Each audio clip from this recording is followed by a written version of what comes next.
Good afternoon, and thank you for saying my name correctly. Doesn't happen that often.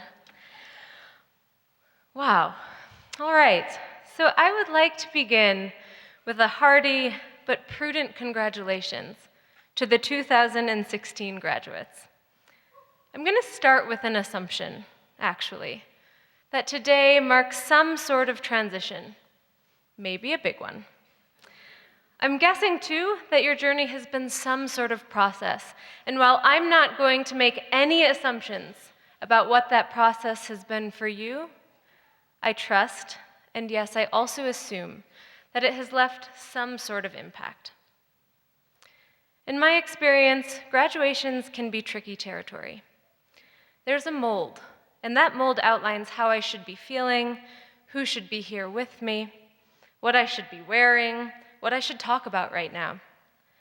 This mold is rooted in ideological, institutional, and cultural systems of privilege and power. The pomp and circumstance of a graduation ceremony implicitly requires that I'm celebrating, regardless of what my actual experience might be, and that I get to participate at all is a direct result of my privilege. As a white, cisgender, gay woman who's temporarily able-bodied, English-speaking, holds size privilege, and was born in this country, and is about to hold a master's degree, my participation in this ceremony is welcome. To be frank, I'm thrilled to engage in this capacity.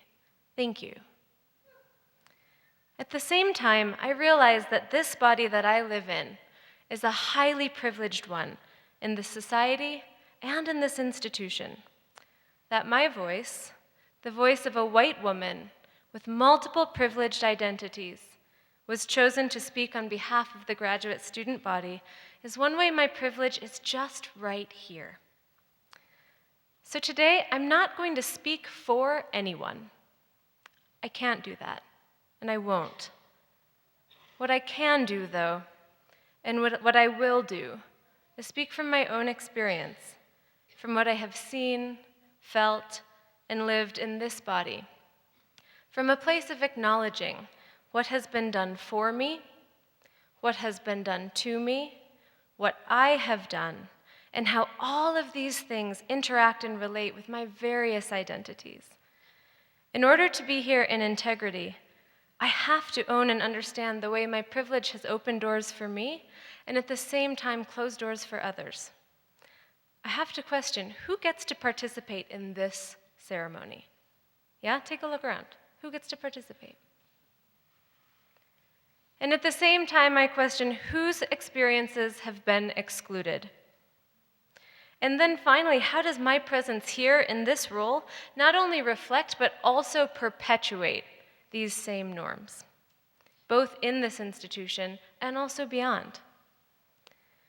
So yes, today I am going to talk about privilege, educational privilege, to be specific. To the 2016 graduating class, as we transition across the stage today, we are both literally and figuratively moving into a new level of educational privilege. Now, I don't bring this up to dampen a celebratory mood, nor to invite shame or conflict into the room, but rather to acknowledge a system of power that's constantly running and actually inevitable to encounter. Privilege is already here. It's alive and well in and out of this auditorium. So let's talk about it.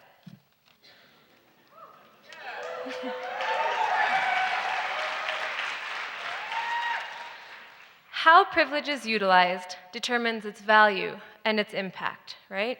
So in my privileged locations, I experience a wide variety of choice, a larger movement repertoire, and actually opportunities to breathe and be creative in exploring change, transformation, and transition.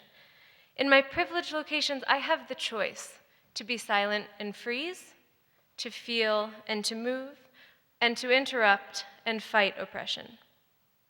With this choice comes responsibility, And I invite each of us graduating today to actually lean into and work with the responsibility that comes with the privilege of holding a university degree. Dr. Carla Sherrill, an expert who in my experience consistently does this work with tenacity, heart, and integrity, reminds me that my privilege tells me I should be comfortable, and that if I'm not comfortable, I might not be safe. You know what? That's a setup.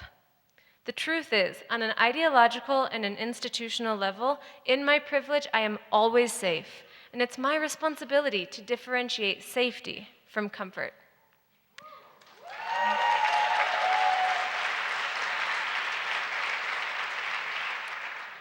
Graduates, our experience with mindfulness and contemplative practice has given us the tools to work with this discomfort. Interrupting and fighting oppression might be uncomfortable, but where we hold privilege, it's rarely unsafe. It's time to use the tools we have learned, both in and out of this institution, to engage our privilege with integrity. Let us be steady, courageous, and relentless in resisting and fighting oppression. May we trust that every micro-movement towards justice is just that, a micro-movement, but also understand that if we turn away from this work, or if we refuse to engage, we inherently and actively contribute towards oppression.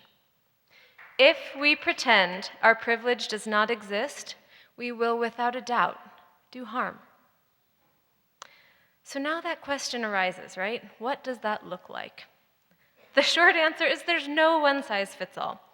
As we are at a graduation ceremony, zooming in on educational privilege seems appropriate. This, however, does not negate the various locations and sociocultural identities that are present in the room, and also the way those locations impact us, right? So how I utilize my privilege, how I take action towards social justice, might look different from how you do. These differences aren't wrong. They reflect our experiences with institutional privilege and marginalization, and also our culture, family system, personality, and biology.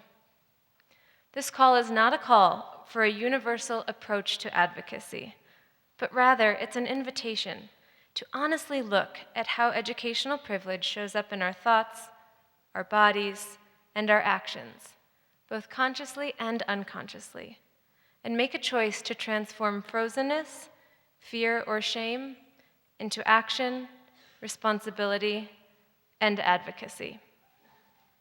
How? It's up to you. But I will offer 4 suggestions, originally from Singleton and Linton, that I learned from Dr. Carla Sherrill. 1, stay engaged. 2, speak your truth. 3, experience discomfort. And 4, accept and expect non-closure. So yes, I do offer congratulations. And I also extend an invitation to mark this transition in whatever way feels accessible, appropriate, and congruent for you. If you are excited and joyful, welcome. If you are grieving, welcome.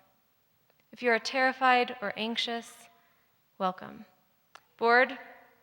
Hungry? Hot? Uncomfortable? You know what? You're also welcome. And if you have no idea, or if all of those above are yes, also welcome. Thank you so much. Cheers.